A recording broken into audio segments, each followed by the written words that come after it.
Welcome to Making Space For, the podcast where we embark on a journey to simplify, organize, and prioritize our lives. I'm your host, Paige Rabon, and each episode will explore the art of intentional living, helping you make room for what truly matters. In a world filled with constant noise and distractions, it's easy to find ourselves surrounded by things that don't contribute to our happiness or well-being. Making Space For is your guide to decluttering not just your physical space, but also your mind and soul. We'll dive into practical tips on downsizing, right-sizing, and the transformative power of letting go. Whether you're starting a cluttered closet, pondering legacy planning, or seeking the elusive balance between work and self-care, this podcast is your sanctuary for inspiration and actionable insights. Join us as we feature experts, share personal stories, and explore the profound impact of intentional living. Together, we'll navigate the journey towards a simpler, more fulfilling life. One where you have more of what matters and less of what doesn't.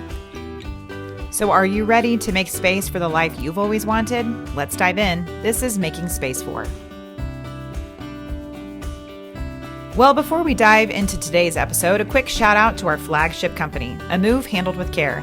As Denver Metro's premier senior and specialty move management expert since 2007, we've mastered the art of downsizing, right-sizing, organizing, and every step in between. From packing and moving to unpacking and staging, our experienced staff represent all stages of life, offering a compassionate touch to what matters most to you. So, if you're looking to make a seamless transition while keeping what truly matters in focus, trust A Move Handled with Care. Visit us at amovehandledwithcare.com or on Facebook or LinkedIn to discover the difference. Let's continue making space for the life you deserve.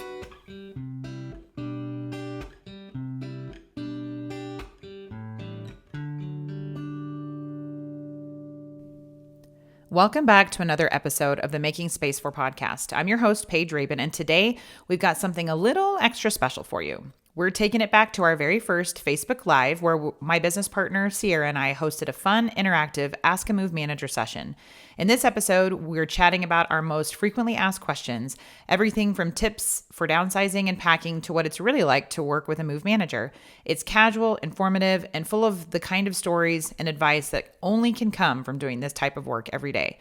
So grab a coffee, get comfortable, and let's talk about all things moving and move management. We're just doing it on Facebook, but we just wanted to pop on just the two of us and kind of just chat. I mean, we get kind of frequently asked questions all the time. I think the myths and facts about moving, what move management is, all of those type of things. We've noticed that maybe we haven't addressed it appropriately. Yeah, I would agree. We get the same questions a lot. We get the same questions a lot. We do a lot of speaking presentations and stuff, and it's always kind of the same questions. But we would love to, if you're here, we know we're a few minutes early, but if you're here and you want to pop things into the chat, we would love that. Again, I'm Paige Rabon. Cierra Olmsted. And we're co-owners of A Move Handled with Care here in Centennial, Colorado. We service the Denver metro area, but move management is not something that we created. It's not something that is, it's not novel. It's definitely around, and there's definitely people like us. But I think really kind of explaining what that is, I think will be helpful. Yeah, exactly. And I think there's so many myths out there of our industry has changed so much. From the time that our company first was started in 2008 to 2015 when I purchased it to 2018 when Paige came on as a co-owner. And it seems to be ever changing all the time. The moving industry, really, it's funny. You kind of don't know what you don't know till you have to know it.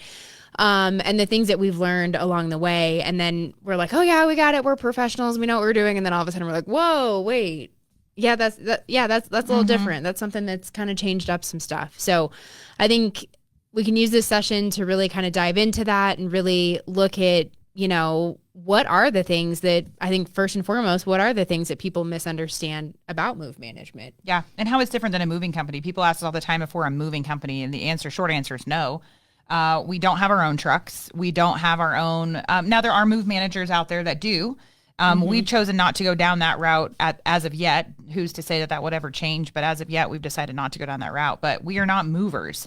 So people think that, if you've moved in the last, I don't even know, however long, the number one question is you call and you're like, hey, what's your rate? What's your hourly rate? People love to ask, what's your hourly rate? And so that's just not how we operate. We don't do things on an hourly rate. While we do have an hourly rate, it's based on your project and your scope of work that we know with our area of expertise how long that will take us. And then we whittle it down to get to that hourly rate for you of what that project will look like. And I will say that's how we're very different than a movie. Well, in a lot of ways, but that's probably the primary way is that we don't just adhere to an hourly rate. Right. Exactly. And it's a 3-ring circus at the Village Workspace.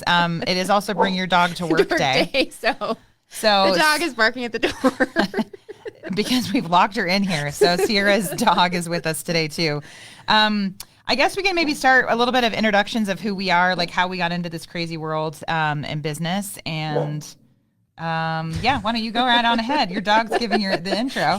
She is starting. So I got into this industry. I used to work in senior living. Hold on, lady, come here.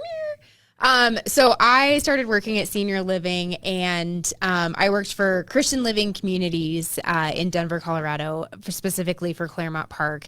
And I was a part of their sales team. And ironically, I met the owners or kind of the founders, owners of the company at the time.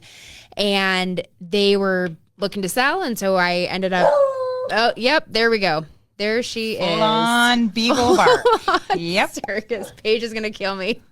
And so then it turned into just this magical thing of coming into move management, being able to kind of learn the tips and the tricks and the ropes of everything. I'm a native here in Colorado, so I had a lot of really great connections and I kind of knew the areas and it kind of was a perfect fit when, the company came about. And and then I ended up finding Paige in a very kind of similar way. So, and who are you as a person? So me as a person. So what about me? So I'm married. I've got 3 kids. I have an annoying dog who comes to work with me because if I don't leave her at home, she just destroys or if I leave her at home, she destroys my house. So I just bring her to the office to destroy it. But no, I've got 3 kids. They're in middle school and elementary school. And so that keeps us very busy between that. We do a lot of family activities, a lot of snow skiing in the winter. I love to ski. I always grew up skiing here in Colorado. I recently went back to taking tennis lessons. I'm an avid tennis player, and so now I'm actually taking lessons again. So, your kids start to get a little bit older and you get some free time and you throw something in there. I don't know why, but, something that's enjoyable. So, yeah. Yeah. So I joined in 2018 is when I came on board, I guess. My background a little different. I was a board certified music therapist for 12 years and I went to CSU. So I came to Colorado when I was, 18 in 2000, whatever that was. And I fell in love here with Colorado and all things, but then left and, life took me elsewhere and I practiced elsewhere. And then I came back we have been back here for a decade now, I guess, my family. I'm married and I have 2 kids. I am entering into the land of high school this year. So I have a high school freshman and a 7th grader. And they keep me very busy. Both my kids are in competitive sports. So if you don't see me at work, you see me in a gym. Mm-hmm. Lucky for me, my kids have picked indoor sports in the state of Colorado. For all of you outdoor sport people, it's the worst. Soccer. When we ever have a soccer practice or game, be on time. No, or even just have one. Yeah. Or you're sweating hot or you're covered up in a jacket or, we did that. And now my kids have picked indoor sports. Thank God. We play volleyball and basketball. So at least we're in a gym.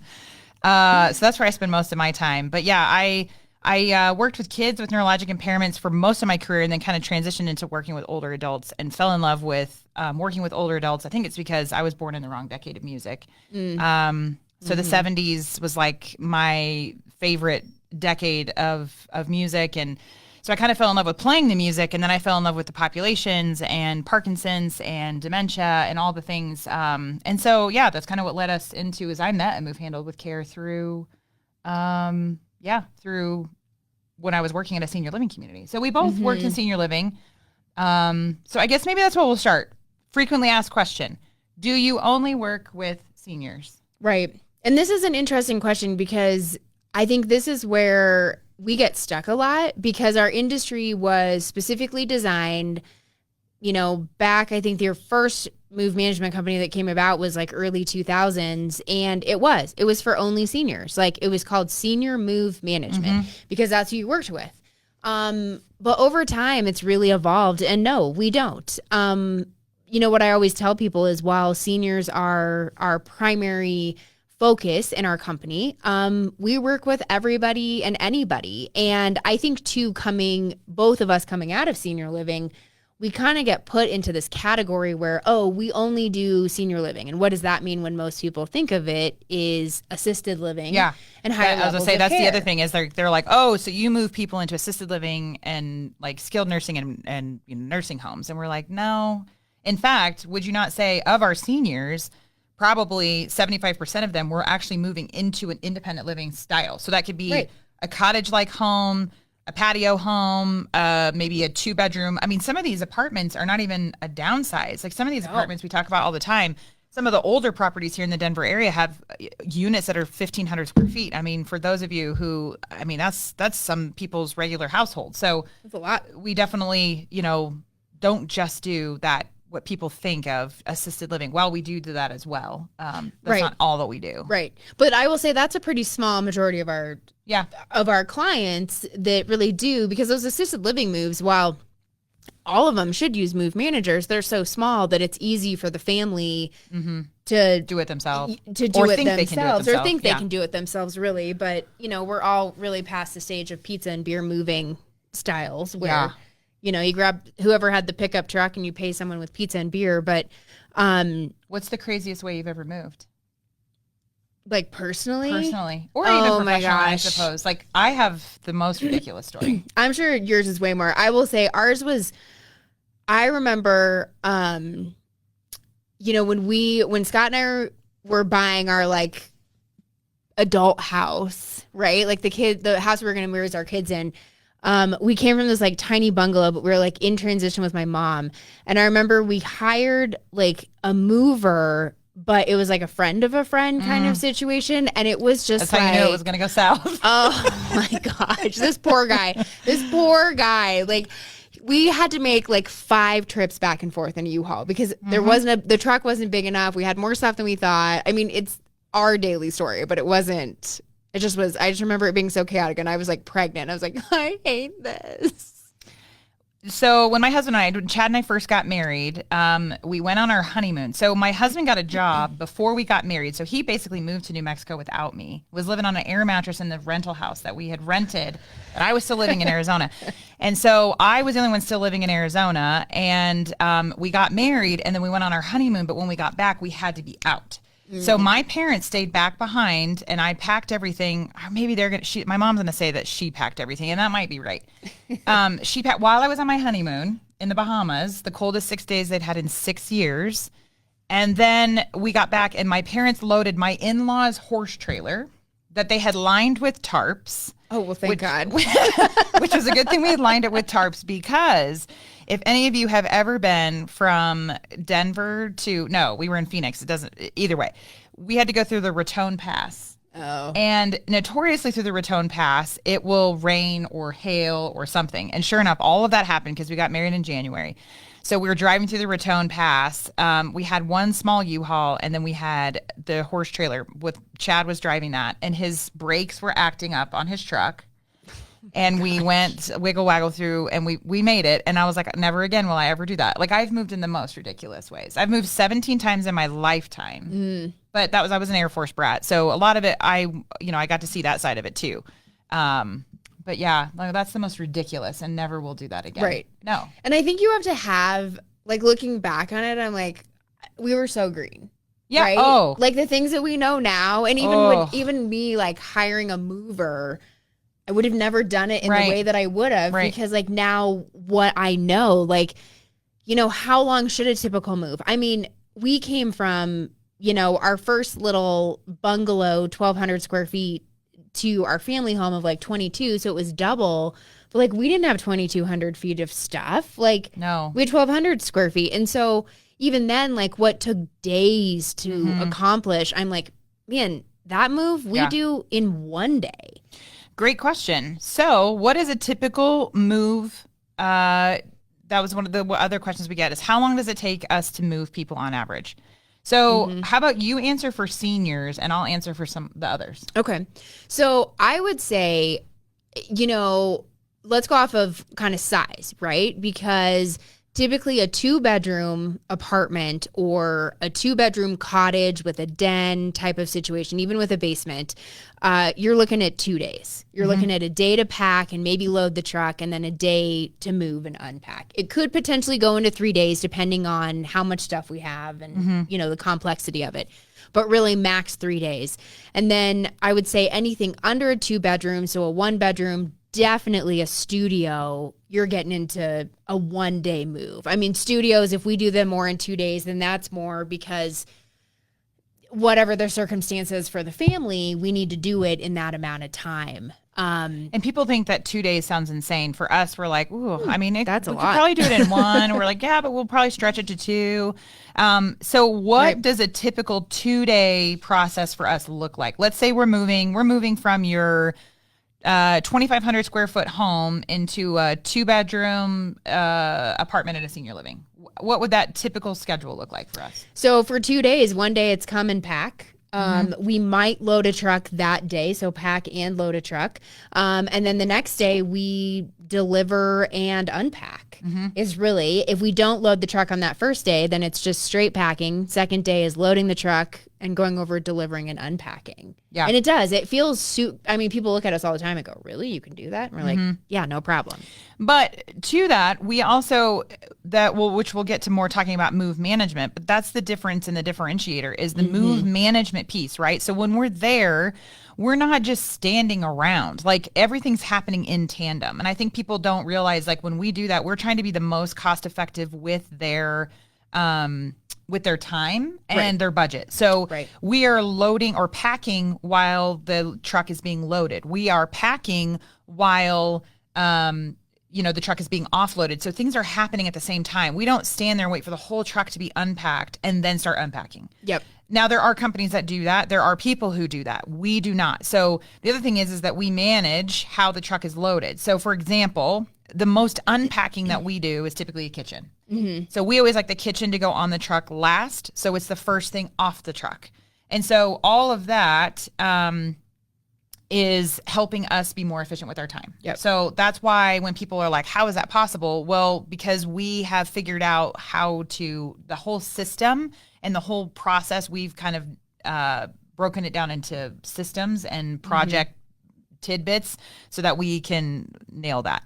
Right. I will say, so we talked about seniors.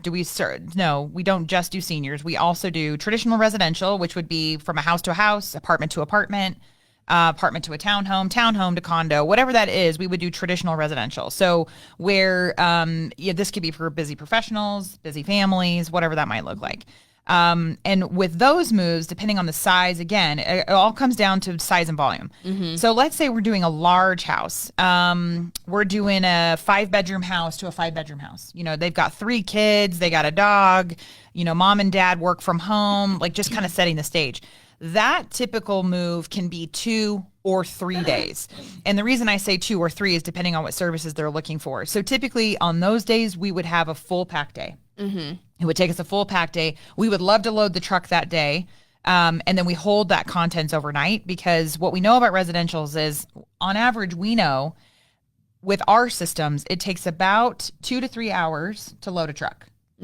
Most residential moves are 2 trucks. Most people, especially that size. If you have a really big garage, you've got lots of tools, you got lots of toys in your garage and things like that, it's 3 trucks probably. But so on average, if we do the math, it's going to take us 2 to 3 hours per truck to load. You got 2 trucks, you're 4 hours or 6 hours to load. So if you do that math, so as you're looking for movers and they're like, oh yeah, we can do, 2 trucks and they're going to quote you 5 hours. Doubt it. No. Because we know. And so that's why the other thing is then that move day becomes like a 12, 14-hour day, which nobody wants to do. Right. And so that's why we always recommend if we can take those larger residentials and break them into 2 days where we load on one day. So we have a good 4, 5, 6 hour load, and then we have a 4, 5, 6 hour offload, but then we also do that. So then there's sometimes another additional unpack day depending on the amount of situating that the family wants to do. So I would say traditional residential is more like 2-3 days solid. We've done luxury as well. So luxury is also something that we've done. I will say luxury, really the difference between that is typically it's the reason we say luxury is probably the value of the contents, where we have to get more specialized vendors involved. That would be specialty art. We're talking maybe something that needs to be created. We're talking a safe mover, a piano mover, a lot of moving parts, artwork and stuff to get kind of moved. And I guess the process there is that it's just going to take more time. So the last large residential that I did like that, that's probably the longest move project we've ever done, was 9 days. And that was, oh my gosh, I don't even know square footage wise. I'd have to go back and look. Huge home moving down the hill. And that was a full move, and I had 9 vendors. We had a full clean out and things like that because they were selling the property. So 9 days, that's pretty stinking good to get a property like that emptied, I thought. Yeah. Well, and I think such an interesting fact is it 3 trucks is a semi truck? Correct. So 3 32 foot, 36 foot trucks, which is kind of your 26 foot trucks. 26 foot trucks. Your standard moving truck that you usually see going down the road. So if your house, if we say 3 trucks, it's going to take 3 trucks. That's a semi. That's a semi. Which, think about unloading a semi. When you think of just the one truck, you're like, it shouldn't take that long. Like, it shouldn't be that long. But like, now you got a semi. Like, well, that's a and lot. the labor matters because somebody can quote you, for example, they can quote you 3 guys in a truck. Well, 3 guys is going to take longer than 4 guys. It's going to take longer than 5 guys. And so that's the other thing that we do is figuring out what is the magic sauce, because it's not exact, but we can kind of figure that out based on the volume of how many boxes versus how much furniture, of how, like, what's the labor look like, because sometimes we put more labor on it, which is more per hour, but we're going to do it for less hours. So in the end, it's the same number. It's the same number. Same number. Right. Right. And that's the thing you have to be careful with when you're calling. These are questions that you really need to ask is like, well, okay, if they're quoting like 6 hours, well then, I don't know. I would question it if someone didn't come out and give the estimate on site. Totally. Because we don't know, well, right? And you can guess on square footage, but like what you have in 1,200 square feet is different than what I would have in 1,200 square feet, which is different than somebody else would have for 1,200 square feet. And I think that's the problem is people don't, and your preparedness. So like if you're not prepared, that will also slow your movers down. I think sometimes people think that movers are like magical workers. Right. But when we've walked in, I mean, I can't tell you how many times we've walked into a job where people, you kind of look around going like, you do know you're moving today. You know, like their house is set up as if they're going to just keep on going. And you're like, well, so if you're not prepared, that also slows people down. So getting an hourly rate is not the same as all of the other stuff. So I guess that's the other frequently asked question we have is, what is a move manager? I guess we probably should have started with that, but we're kind of getting there. Yeah. What is a move manager? I mean, that's where we really differ, right? Because a mover, you call, they say, great, it's this many per hour. Yeah, we can pack, we can move your stuff, we can unpack, right? But a move manager is just that, is we're going to come in and not only physically do the labor behind things, all the labor behind except for the physical moving or like loading of a truck and offloading a truck. We will physically manage that whole process and we will project manager. So if you think of like, if you've ever remodeled a house or just, think of back in the day when you like in college and you always had like the project manager of the group project who kept you guys in line, kept things on order, made sure that you had everything together, that is really what our specialty is. Well, and that's where we're a little different than some other move managers either, is because we really try to run our business like a business. And one of the biggest decisions we made a couple years ago, thank God, was we hired Amy. So if any of you have called our office and talked to Amy, she's our office manager. There's somebody on site that you can speak to Monday through Friday, 9 to 4, who's in our office, who will answer the phone.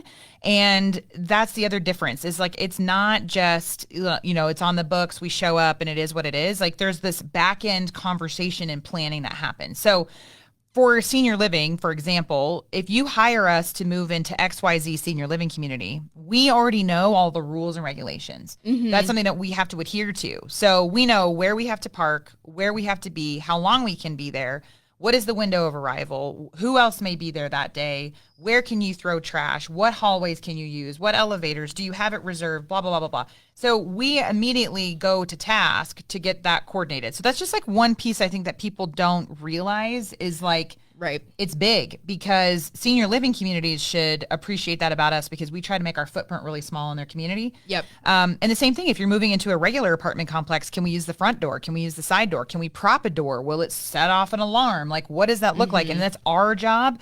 So Amy is always calling and making sure that all of those little things are being managed.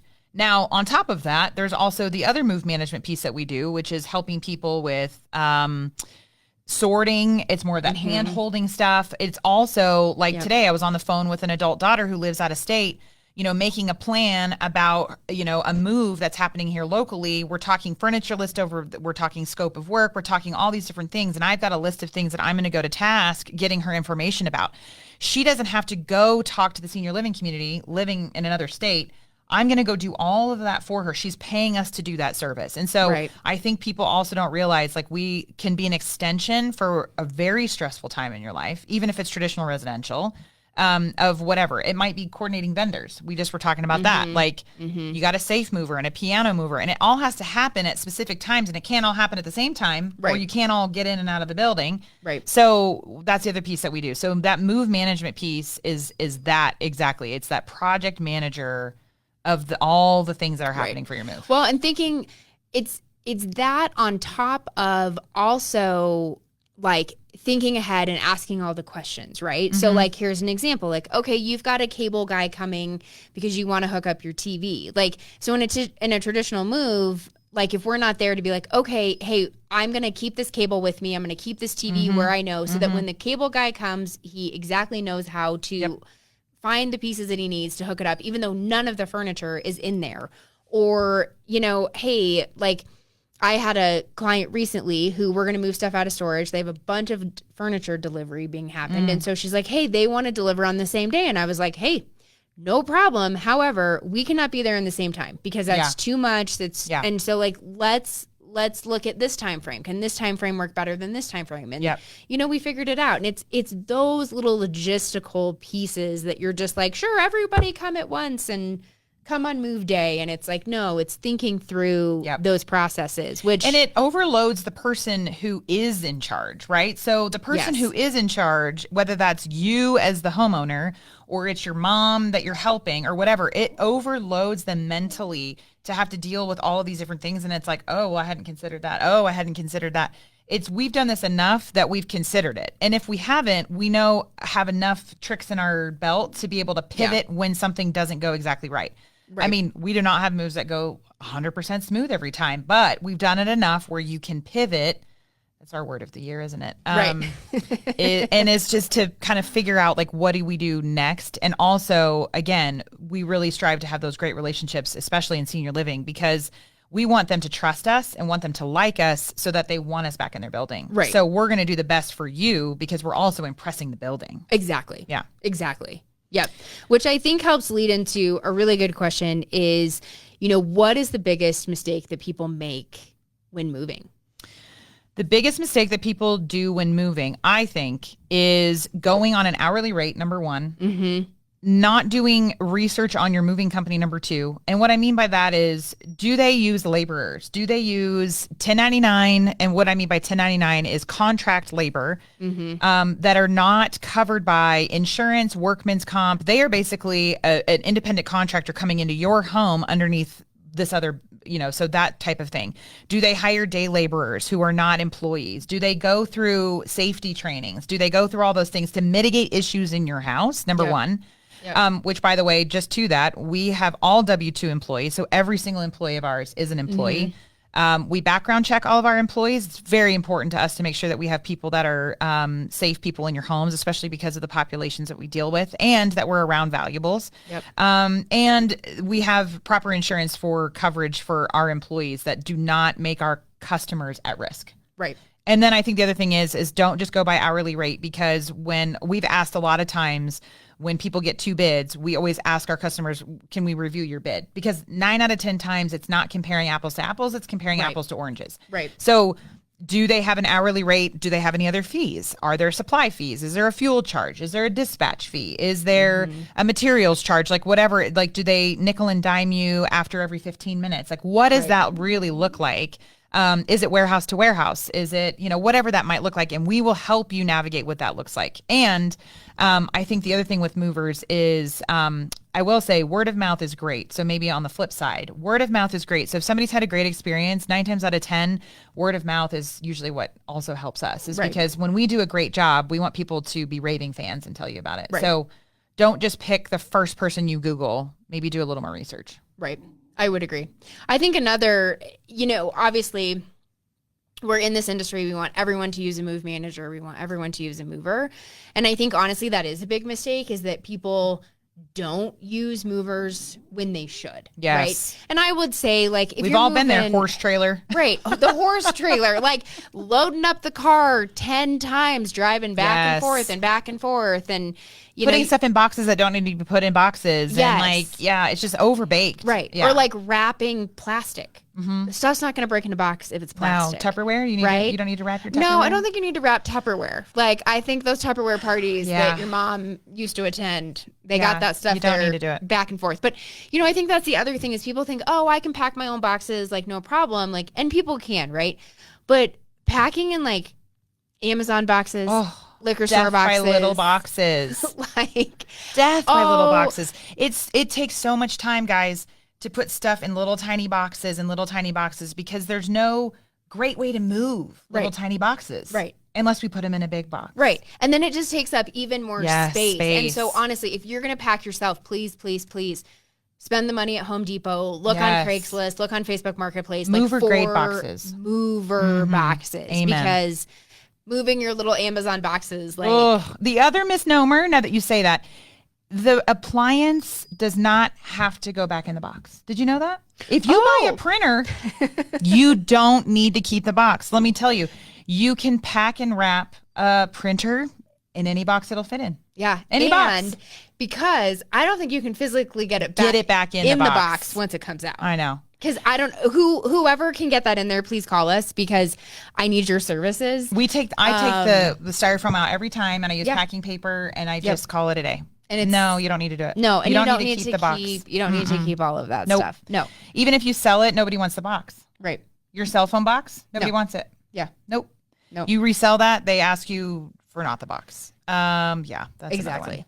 So I think, we've talked a lot about, the differences, and obviously, like you said, 10 times out of 10, when people are comparing us to movers or other move managers, I would say if you're comparing us to another move manager, it's usually closer to apples, right? Because we're similar. We're better.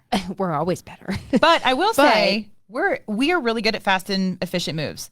Yes. Not everybody, that's their thing. So we can talk about that. But yeah, like, we're better. Right. But I think to that point, like, when people say, well, how much does it cost? How much does it cost, right? Because we should be able to look at someone and say, well, this is how much your move's going to cost, right? Well, or people think that. If I gave you $1 for every time we've heard the word, well, you guys are twice as much as the movers that quoted me yesterday. Of course we are, because it's twice the labor that you're getting. You're getting full packing and the move. Like, it's not just the move. The movers, and they're like, well, but that included packing. Well, it may have included packing, but it's not the same level of packing, and it's definitely not the same level of unpacking. So when people say we're twice as much, we're like, yep, that's about right, because it's twice the labor. Right. And I think to say, because yes, we are very similar, where movers can pack you, and movers and us are going to pack very similar. However, the biggest difference and the attention to detail is that we are going to help you pack in a way that makes sense. That if you're downsizing, we're going to ask you questions ahead of time and say, hey, are we taking this? Are we not taking this? What are we doing with this? And that takes time, right? To make those decisions on the fly or ahead of time to make those decisions. And if we're unpacking it, sometimes we will pack differently because we know we are the ones receiving it. Right. So when we pack something, for example, out of state that we're never going to see again, we're going to be way more thorough. We're going to be way more like, we're going to label everything. We're going to probably extra pad and all the things. But when we're unpacking it, like we already know what's in that box. So we don't need to pack it the same way because we know exactly where it's coming from to where it goes back. And so I think there's an efficiency in that process too. Right. We won't also, which we've heard a million times, we won't pack your trash. No. We will take the trash out of the trash can and pack the trash can, but not we won't pack your trash unless you ask us to pack your trash. That's a little weird. We say that we say that we're better, which is half joke and half not. But I will say the other really great thing about us is that we belong to a National Association of Senior Move Managers, which is a national network of people like us. So we joke and kid, but at the same time, we also love to partner, which is another great thing that if you find a move manager, let's say you're in New Jersey, we've got some really good friends of ours that are move managers in New Jersey. And when they want to send somebody to Denver, they have confidence that they know when it gets here, we're going to receive the truck and do good work. Same thing. We have some really good friends of ours who own a business down in Houston. And if we sent our truck to Houston, we know it's going to be well taken care of. And so that's the other thing is like, while we joke, there is a wonderful network of people like us, even in your area. So for those of you who are maybe not in Denver, who are listening or watching, we belong to, it's called the National Association of Senior and Specialty Move Management. Short is NASM, NASMM.org. You can go to their website and type in find a move manager, put in your zip code, and you can find a move manager in your area. Definitely recommend calling. Again, just like a moving company, call, interview, ask good questions, get their pricing, and then make your decision. But I will say you probably won't go wrong doing a move manager. No, 100%. Because that's the thing is, if you think about it, right? Like something breaks in your house, you're going to hire the professional plumber. Yeah. Like don't hire the guy that said, oh, hey, my brother, a friend of a friend. You know, my brother really knows plumbing. He could probably come fix that. And you're like, okay, great. But like what happens, right? Like you want the professional plumber or, you know, electrical guy to come and do your work. So that's the thing is like when you're hiring the move manager, like you're hiring a professional person that this is what we do day in and day out. Yeah. And we're efficient with it, right? Like we don't want to waste your time. Because it's our time too, right? Like we're with you every step of the way. So we want to be as efficient as possible as we can. Yeah. And to that, so I guess to kind of bookend the how much does it cost to use a move manager, the answer is every move is so different. And I know that's an annoying thing to say, but it's true because a 1,200 square foot home to a 1,200 square foot home, it could cost $2,000, $5,000, $10,000, depending on the level of services and the level of things they want to hire us to do versus how much the customer wants to do.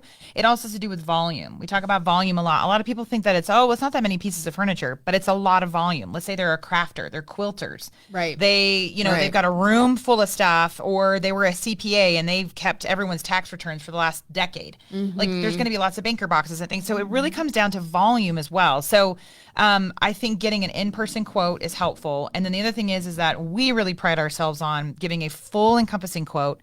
And then our job, because we're project managers, like all project managers, is to stay on budget and on schedule. So in the event we are coming outside of our budget, it's typically because of things that have nothing to do with us.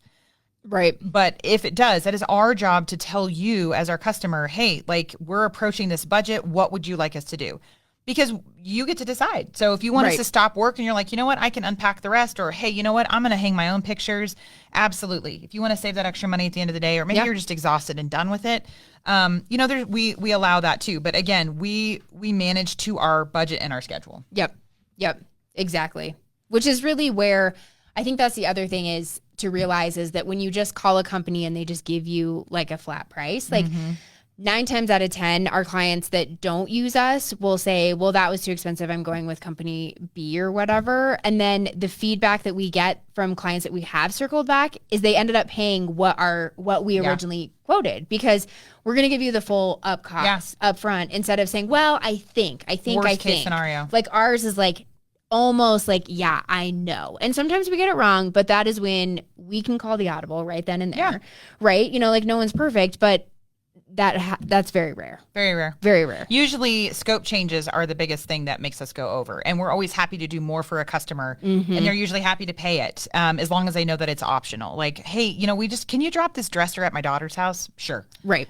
We didn't have that on our original bid. So it's time, labor, and materials. And we'll just add that onto the red, and sometimes we can do it within budget. But every now and again, it's usually that kind of stuff. Right. Yeah. Exactly. So I think I was thinking about this and how I think what makes this work so well between you and I is how different we are. You could probably tell that in our answers, right? So and who brought their dog to work. And who brought their dog to work on recording day. Yeah, that was me. Yep. Still whining at the door. So hopefully you can't hear that.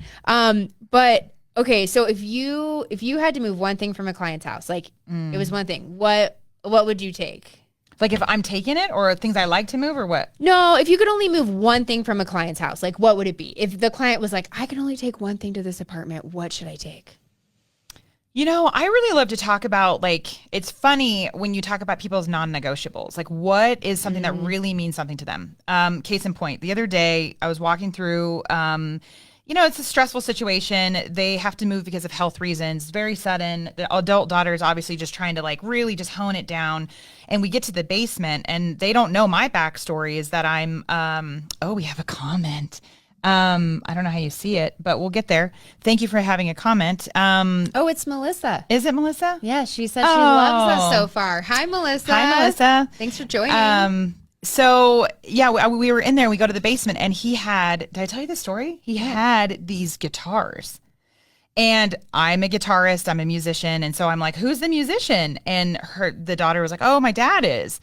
And I'm like, that's fantastic. And I'm like, tell me the story with these beautiful guitars. I get on my hands and knees, I'm looking at them because they were like on this cool little like rotunda thing.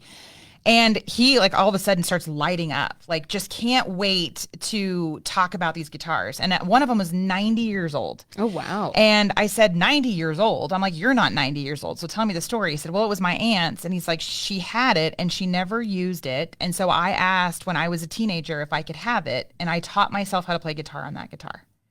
This is before YouTube. Like, what a cool story. So I love to hear what the non-negotiables are. So I kind of looked at the daughter. I trumped the daughter and I said, we're taking the guitars. And he had just bought a, what do you call it? A thing to go on the wall to hang the guitars. I hang my guitars in my basement as well. And so we got to talking about that and I was talking about my humidifier. And like, we're having this whole wonderful connection story. And I'm like, you know what? If the guitar makes it, I'm going to be super happy for him. Yeah. And I think just knowing like what people's non-negotiables are and then how can you fit it in the decor, in the, whatever it is, like what can you fit in to make that special for them. Mm-hmm. So we moved him in yesterday. Okay. I can't wait to see the after photos of the thing hung on the wall. That's great. Yeah. I think that's the other part of hiring a move manager is that kind of thing that we walk through with people, right? Mm-hmm. Not that movers can't do that, but that is the heart behind why we do what we do. Like, this is not like, yes, we make money and this is how we feed our families and put our kids through these sporting events. But the heart, like the true heart behind it is helping people and helping them like realize like what should be their non-negotiables when that's so hard. Well, the focus that people always get so stuck in that we feel like is they get stuck in what you can't take versus I just got off the phone with an adult daughter talking about you got to focus on what she gets to keep. Like, it's not what you're not taking. It's what you get to keep. And like the exciting thing, we had a client once that I've told this story before. She had a Swarovski crystal set. No. Yeah, I guess it was of ice cream dishes. And she was just like bowls. And she was like, this is ridiculous. Why am I taking these? And I'm like, well, she had every night she had a scoop of ice cream. And I said, why don't you just use your fancy bowls? And she was like, that's a great idea. And I'm like, because why not? If it's something that means something to you, like if it's sitting in a cabinet, it's not the same thing as using it every night and having that like experience with the thing you love. Right. So it's like, what do you get to keep, not what you don't. What you have to downsize. Yeah. Yeah. Okay. Exactly. So we were talking about this before we went live. What is the weirdest thing, weird, odd, different thing that you've ever moved for a client? So, I mean, there's a couple that definitely tick the box. So I remember, and you reminded me of this, is that we moved a famous flamenco dancer. Yes. In Denver. So cool. And we worked with his daughter.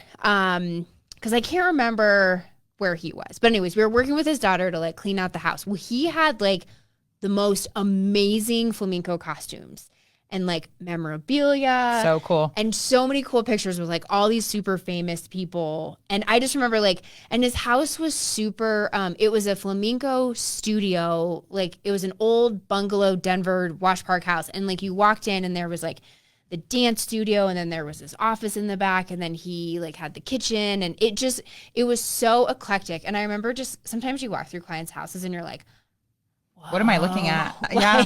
Because it looks like it's a normal museum. house. It's like a normal house on the outside, and you walk in and you're like, whoa, this is not what I thought was in here. Yeah. And I just remember it was so cool to like pull out these like cool retro. It was so retro. Well, that client we just did, I don't know, a couple months ago that had a working jukebox in her, like she used to be a huge entertainer, and she got it as a gift from a friend of hers who owned a bar.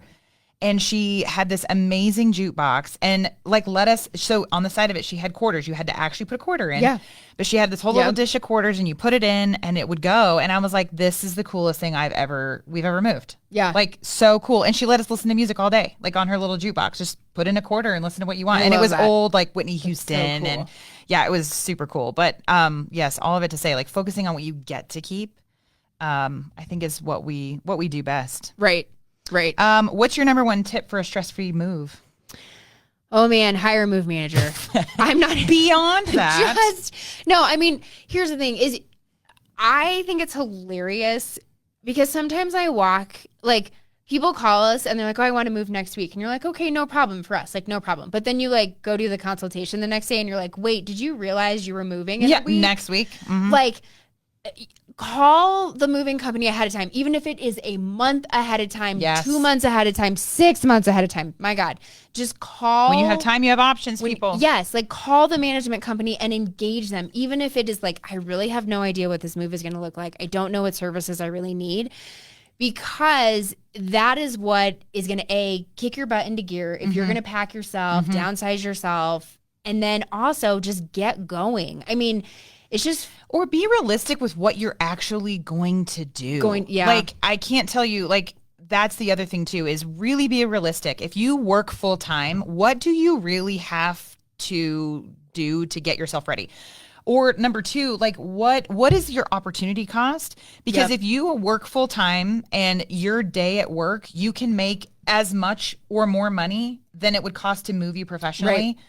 Why not? You don't have to take off work. In fact, if you hire a move manager, we've done how many moves while people are at work? We've had where people are working in the house while we're there. Right. They're like typing away, like they just move calls. from room to room while we're, going to town. And it's like, look at your opportunity cost. If you're an adult daughter who lives in Ohio and you're moving here in Denver, how much does it cost you to take off work? Let's say you don't even work, to get away from your kids, to get away from your spouse, all of your activities and things you have going on. Yeah. The plane ticket, maybe it's a hotel, maybe it's a rental car, maybe it's you don't want to stay in your mom's house. Like what is the opportunity cost for you to do that versus hiring somebody to do that piece for you? Right. I guess yeah. Well, and I think we both can relate to that because we both have moved while owning this company and had the company move us. And it was like, I mean, I moved the day after Christmas. So like with three little tiny babies. Yes. Yeah. My daughter was like my youngest was not even a year at the time. And so it was amazing because we had everyone come and pack like the day before Christmas Eve. So like the whole house was packed. And then the day, we had Christmas Eve, we had Christmas. And then the day after Christmas, the movers came, we loaded the truck and then we moved into our new house and then we unpacked. And it was like, I was able to spend Christmas. I wasn't packing Christmas Eve. I wasn't packing Christmas Day. I could live my life. I could enjoy my family. I could enjoy the holiday. Yeah. And then I could be settled way before New Year's. Well, we moved 3 years ago and my kids were having a hard time. We moved all 12 minutes east. But eventually it was going to mean new schools and new stuff. And we moved. And my husband has known what we've done forever, but never experienced it firsthand. And he was like, okay, now I get it. And I was like, because I told our staff by 3:00 on that day, I was like, I want my kids' rooms completely set up. I don't care if the rest of the house is a nightmare. 3:00, I want their room set up because my neighbor was going to drop the kids off. And I was like, I want them to come home to their rooms that look like home so that they feel excited. So the bed's made, the stuff's on the wall, like it looks pretty. Right. And my neighbor dropped them off at, I think, 3:30. And not only was the kids' rooms were together, the kitchen was completely unpacked. My office was set up, the living room, the guys were hanging the TV. And my neighbor was like, do what? You just... like this morning, like what happened? And I was like, I know. And I was like, this was the best situation ever. I was like, now it wasn't as less stressful because of course we were the ringleader of that whole mess. But at the same time, it is amazing. Like what you can accomplish in that amount of time is amazing. When you have efficiency behind you, when you have people who know what they're doing, right? Mm-hmm. And that's like, when I mentioned like, okay, what is the mistake? Like call the move manager even 6 months in advance. Like we get that a lot, right? Mm-hmm. So when do I call you? Like when? Anytime. I mean, you're looking to move 5 years out. Let's have a conversation because let us start to give you a realistic idea of what the next 5 years should look like. Especially if you're downsizing because, we have a client of ours that was, they were 2 years out. We're going to move them in January. But they were 2 years out. And through that 2 years, they realized they were like, oh my God, how are we going to get rid of all this stuff? Well, we found out they were a candidate for an estate sale. Right. And so now they're like, the estate sale's like, don't get rid of anything. Don't get rid of anything. And so they were like, so now what do we do? And I'm like, literally nothing. Live your life. Live your life. And you're going to get to decide what you want to keep. And then somebody's going to come in and take the rest, and then they're going to clean out what doesn't sell, and you're done and done. Right. So it gave them a peace of mind because they had a plan, and they were like, they were so surprised that the plan wasn't as deep as they thought it was going to be. Well, and I think too, to that point, it's also like we're kind of someone's quarterback, right? Yeah. So engage the quarterback as soon as you can, but then put that quarterback on the back burner. Like if you're 5 years, that's a long time, right? 5 years is a long time. So let's say 2 years, but still 2 years, right? Like they moved a lot quicker than that 2 year mark. So it's like meet with the quarterback, get a game plan, put that on the back burner, and then, really push comes to shove 6 months ahead of time, a year ahead of time, 6 months. That's when the real work needs to be done. And so then that's when you re-engage. We've already made that relationship. We'll come out for free. There's no cost. We're not going to ask you for money that first day and be like, well, you have to sign a contract and here's how much deposit. We're not going to collect money until it makes sense to start collecting money when we're actually utilizing our services. Yep. I will say the other thing too is that you were talking earlier about how we're so alike and so different. Mm-hmm. Okay. So we have the lightning round of basically it's would you rather. Boxes or bins? I'm a bin girl. I'm a box girl. Mm-hmm. Donate or sell? Donate. Or better yet, list it for free. List it for free. Yep. Don't try to sell it. Oh my God. Talk about opportunity cost. Don't do it. Don't have weird people come into your house. Yes. Don't do that. For $5, for $10, no. Don't do it. Don't worry. Not worth it. Okay. Label everything or wing it? I'm a wing it. I'm a label everything. Yeah. Tape or shrink wrap? I look ridiculous trying to even undo the shrink wrap. So tape all the way. I'm going to say tape as well. And I did just finally learn this last year how you rip the tape without having to use a knife. Oh, yep. It's not 100%, but we're getting there. Okay. Plan every step or go with the flow? Again, I am more of a go with the flow. I'm a plan every step. Yep. But you need to be a plan with every step. And I will say our clients and Amy does an amazing job of when she puts people together, she thinks about personalities. Yes. So she's going to put me with a very detail-oriented client. She's going to put you with the person who needs it's going to be okay. Right. Yeah. So more sentimental. Yeah, exactly. Yep. Packing peanuts or bubble wrap? Oh gosh, packing peanuts go everywhere. Oh my gosh. I have to tell you, the other day, Emma and Megan, we were packing and I walked into the room and there was a box surrounding Emma with packing peanuts everywhere. And she looked at me and she goes, I'm so sorry they spilled out. And I was like, well, you're fired. You have to go to Chicago because she's moving to Chicago. And I was like, this is why neither. Honestly, neither. Let's say neither. The answer is neither. But if we had to choose one, it would be bubble wrap. It would be, but we don't use. Yeah, no. Too expensive. No, so it doesn't. Wasteful. Just packing paper. Just that's the best. Brand new, good, mover grade packing paper. But I think one question we didn't get to that we need to answer is who's the better packer? You said pre-show, and it was me. It is. Her. And now who has had the biggest packing fail? Also me. Also me. So I think when you have things that you learn from, by the way, there is a lot of tips and tricks and ways that you pack things, and you should never flat pack dishes. I flat packed an entire kitchen going to Maryland. Yes. Nothing broke. It made it. It made it. But yes, since then I have definitely learned my lesson. Yeah. Who is more likely to cry over a sentimental item? Totally me. I'm the crier. I'm the sentimental one that's like, no, don't get rid of it. Yeah, she gets teary. She'll call on the phone and get teary about a client. I have too, though. But your non-negotiable is more emotional than mine. Yes. My non-negotiables are whatever. Yes. Yep. Okay. What's your favorite part of a move? Oh gosh. I love when the truck is empty. Like the house is still totally chaotic, but I walk outside and I'm like, oh, thank God the truck is empty. Cause that means nothing else is coming in the house. And now I feel like I can like put stuff away. Cause you put stuff away, but then they're like, oh, here's 4 more kitchen boxes. And you're like, oh, I thought I was done. And so it's like when the truck is empty, like there is no more. Yeah. Like this is what it is. My favorite part of a move is always at the end, and I get teary every time. So I shouldn't say that I'm not sentimental. Is every time we leave a client, we always say, welcome home. That makes me teary every time. Yeah, that is a good one. Because it is. It's their new home. Mm-hmm. Even if it's a hot mess, even if we've had the worst day, we've all had them. When you say welcome home, there's something about like leaving them in that sacred space that you're just like, we did that today. That's home. Yep. Well, we didn't have as many viewers as we had hoped today, but this is our first one. If you're here and, or I guess maybe, I don't know, how does Facebook work? Does this stay on Facebook for a minute? If it does, people can leave comments for questions for us to answer later. Maybe we'll do another one, Ask the Move Manager.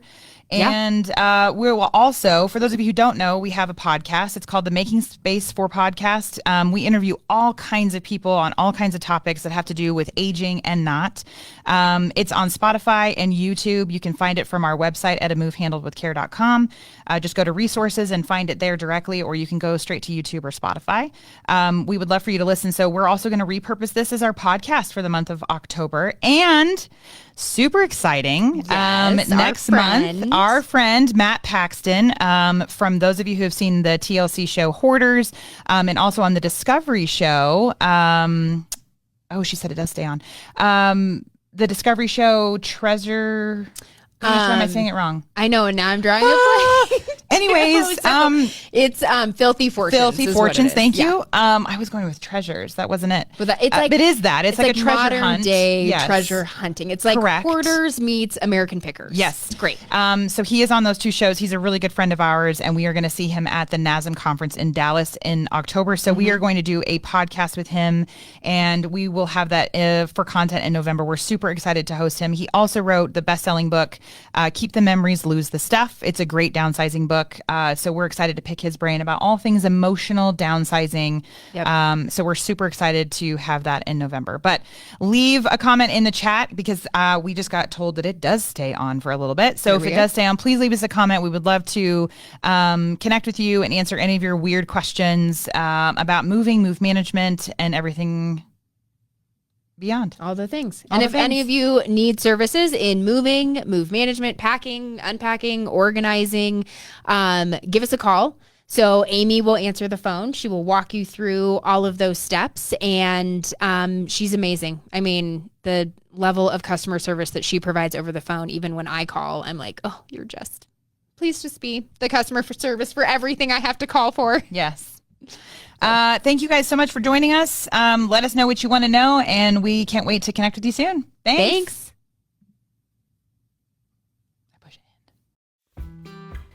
That wraps up another inspiring episode of the Making Space for podcast. A huge thank you to our incredible guest and to you, our cherished listeners.